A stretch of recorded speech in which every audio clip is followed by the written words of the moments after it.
शतरंज की बिसात पर था एक तरफ क्रिकेट की दुनिया का बेताज बादशाह और दूसरी तरफ था एक मामूली सा समझा जाने वाला प्यादा। लेकिन 25 जून 1983 को उस प्यादे ने कुछ ऐसा खेल खेला कि क्रिकेट की दुनिया का बादशाह और उसकी बादशाहत चारों खाने चित्त हो गए। जिन्हें प्यादा समझा जा रहा था वे बादशाह बन चुके थे और जिन्हें बादशाह बताया जा रहा था वे सर झुकाकर अपने वतन वापस लौट रहे थे। आज की कहानी 1983 के विश्व कप की वह विजय गाथा है जहां से भारतीय क्रिकेट के रसूख का नया सूर्योदय हुआ था।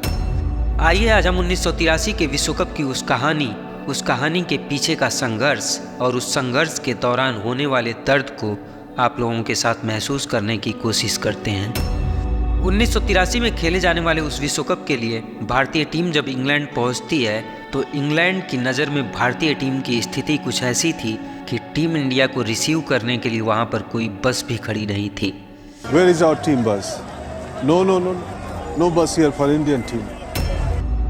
ब्रिटिश मीडिया का कोई भी कैमरा टीम इंडिया को कवर करने के लिए मौजूद नहीं था। मतलब साफ था कि टीम इंडिया की हैसियत ना के बराबर समझी जा रही थी। ब्रिटिश मीडिया के अखबार इंडिया को नीचे से दूसरे नंबर की टीम बता रहे थे। इस विश्व कप में कुल 8 टीमें भाग लेने वाली थी, जिसमें 8वें नंबर पर जिम्बाब्वे की टीम को बताया जा रहा था और टीम इंडिया को 7वें नंबर पर स्थान दिया जा रहा था। ब्रिटिश मीडिया के अखबार वेस्ट इंडीज और इंग्लैंड को इस विश्व कप का प्रबल दावेदार मान रहे थे। इंग्लैंड में सट्टा लगाने वाली कंपनी लैडब्रोक भी वेस्ट इंडीज को फेवरेट बता रही थी। इस विश्व कप के दावेदारों में भारत का कहीं कोई नामो निशान तक नहीं था। टीम इंडिया को जो एंट्री पास मिला था उस पास से सभी स्टेडियम में जाने की इजाज़त तो थी, लेकिन लॉर्ड्स के मैदान में जाने की इजाज़त नहीं थी। अंग्रेज लॉर्ड्स के मैदान को क्रिकेट का मक्का मानते हैं और क्रिकेट के उस मक्का में भारत को प्रवेश की इजाज़त नहीं थी। टीम इंडिया को मिले उस पास को लेकर टीम इंडिया के मैनेजर PR मान सिंह जब क्रिकेट बोर्ड ऑफ इंग्लैंड के दफ्तर गए तो वहाँ पर उनसे कहा गया कि आपका कोई मैच लॉर्ड्स में नहीं है, इसलिए आपको लॉर्ड्स में एंट्री नहीं दी गई है।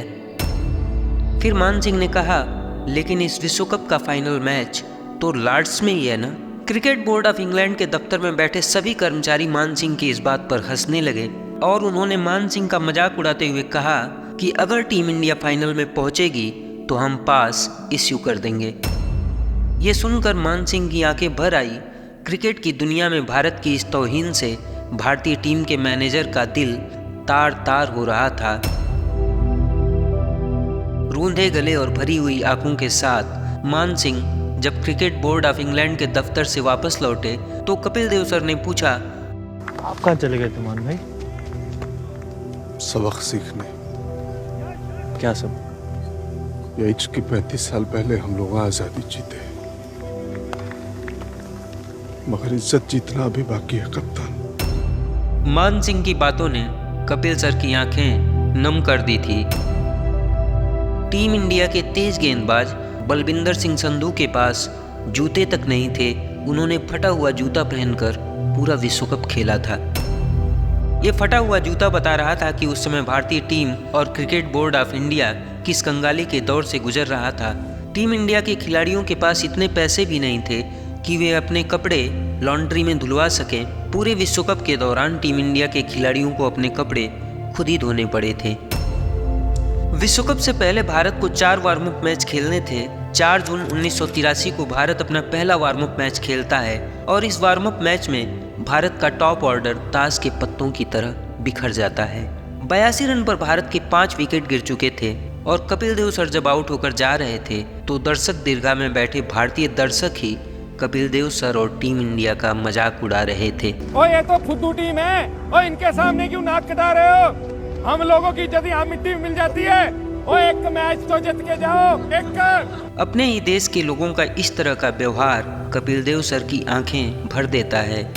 भारत अपने 3 प्रैक्टिस मैच हार चुका था। औसत से भी नीचे टीम इंडिया की ये परफॉर्मेंस ब्रिटिश मीडिया को भारत को बेआबरू करने का मौका दे देता है। इंग्लिश क्रिकेट पत्रिका विजडन क्रिकेट मंथली के संपादक डेविड फ्रीथ ने अपने लेख में भारतीय टीम को अपमानित करते हुए लिखा, भारतीय टीम विश्व कप खेलने लायक नहीं है और अगर भारतीय टीम यह विश्व कप जीतेगी तो वह अपने आर्टिकल के पूरे पन्ने को खा जाएंगे।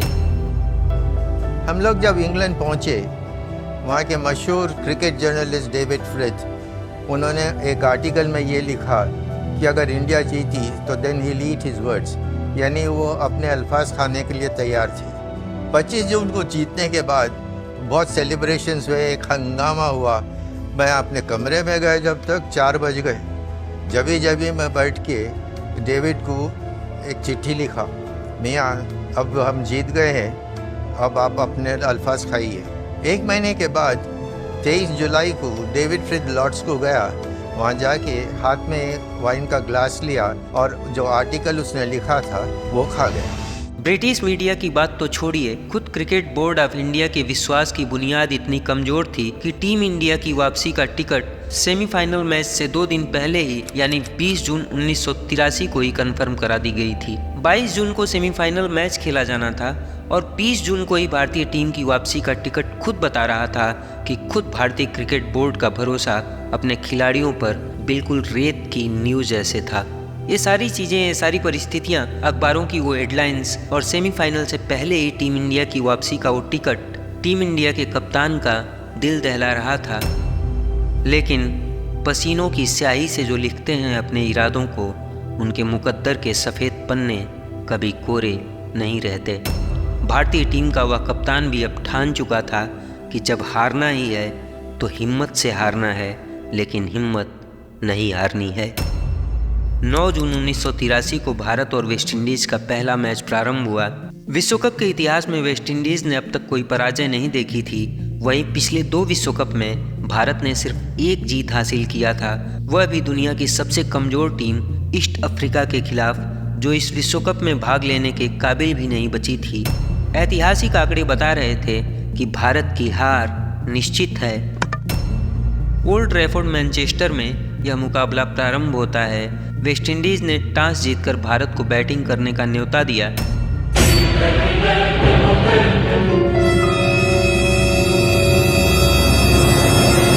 क्रिकेट की दुनिया का यह अजगर अब भारतीय टीम को निगलने के लिए अपने कदम मैदान में आगे बढ़ा रहा था।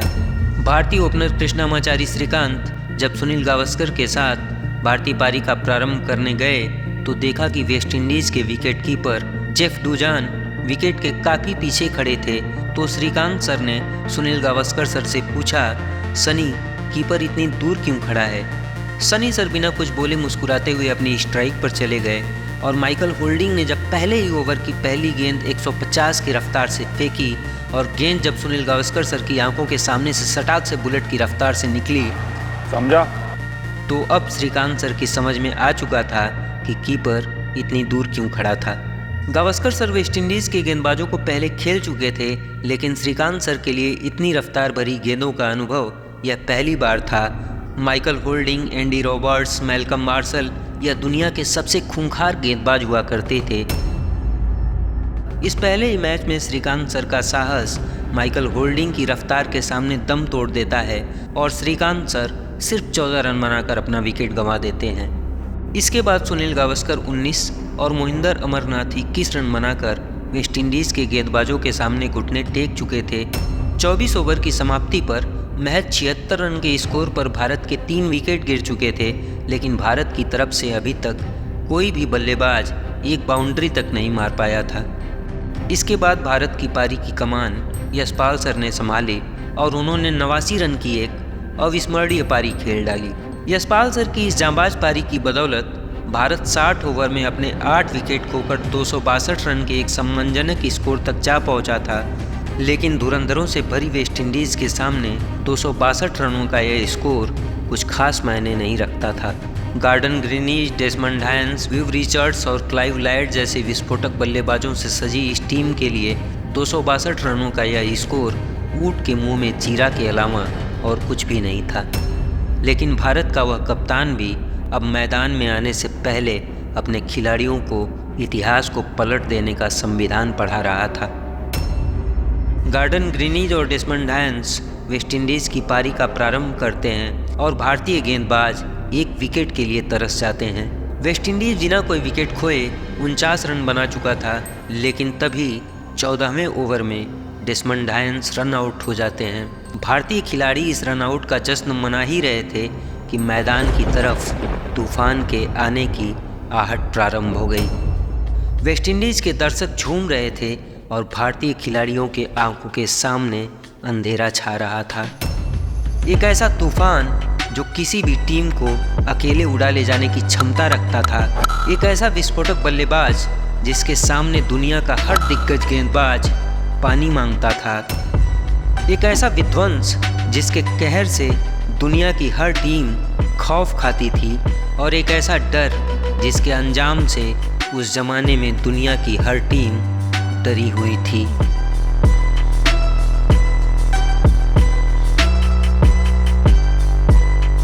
मैदान पर विवियन रिचर्ड्स का प्रवेश हो चुका था, लेकिन इस तूफान को रोकने के लिए टीम इंडिया का वह कप्तान भी अपने खिलाड़ियों के दिलों में एक अटल पहाड़ का निर्माण कर रहा था।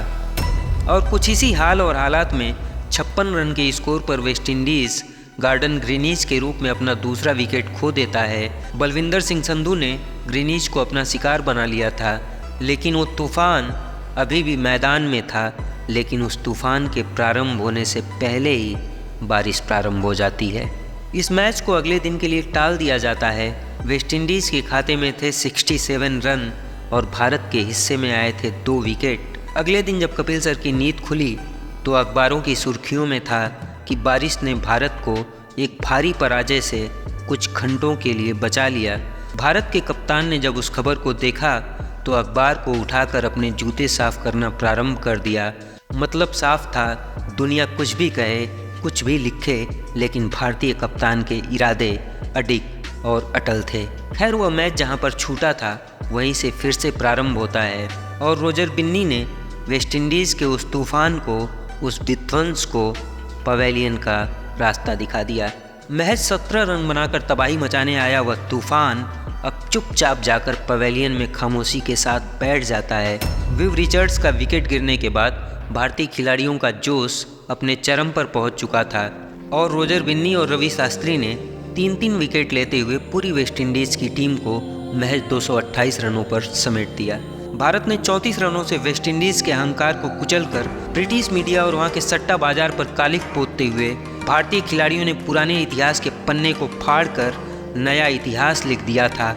1983 के विश्व कप का सफ़र आज यहीं तक। अगले एपिसोड में हम आगे की कहानी लेकर फिर आएंगे। तब तक के लिए जय हिंद।